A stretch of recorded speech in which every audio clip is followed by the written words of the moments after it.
Florida Congresswoman Paulina Luna joins us now. Thank you so much, Congresswoman, for joining us.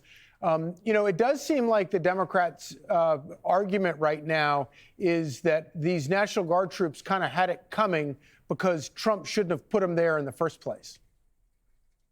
Yeah, that's a pretty abhorrent perspective for them to have. I think it would provide context, though, that they clearly don't know what they're talking about or even maybe understand what the purpose of the National Guard is.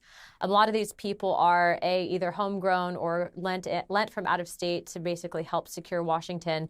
I'll just give you a little example here, okay? First of all, the American people might not know this, but a majority of members of Congress, to include Democrats, are concealed carrying in Washington because of how bad it was up until President Trump took over, okay? This is the same party that's trying to take away your gun rights.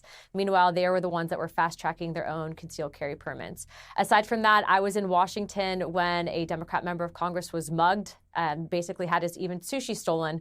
Not just that, but it was one of the most dangerous crime-ridden cities in the world, basically, up until President Trump put the National Guard there. So for them to say or try to even justify the murder of this one beautiful woman, Sarah Beckstrom, who was an absolute patriot, is abhorrent.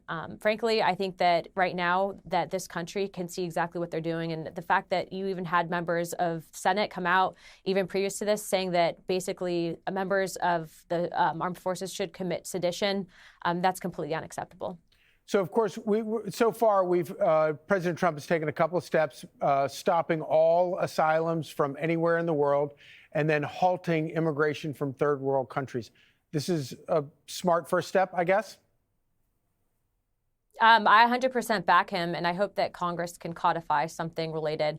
What I will, again, from this perspective, explain is that right now, under the current system that we have in place, there have been so many illegals that have come in unvetted, unchecked under the Biden administration that our system is bogged down. In fact, a majority of the cases that we take as congressional offices, constituent services, are immigration related. We have people wanting to come here legally, but they can't even get through the process because, again, so many people have come here the wrong way.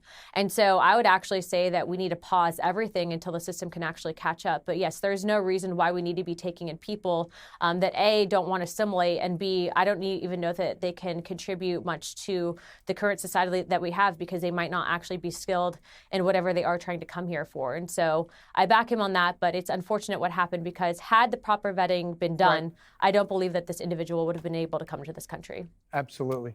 Congresswoman, thank you so much. God bless. Hey, Sean Hannity here. Hey, click here to subscribe to Fox News YouTube page and catch our hottest interviews and most compelling analysis. You will not get it anywhere else.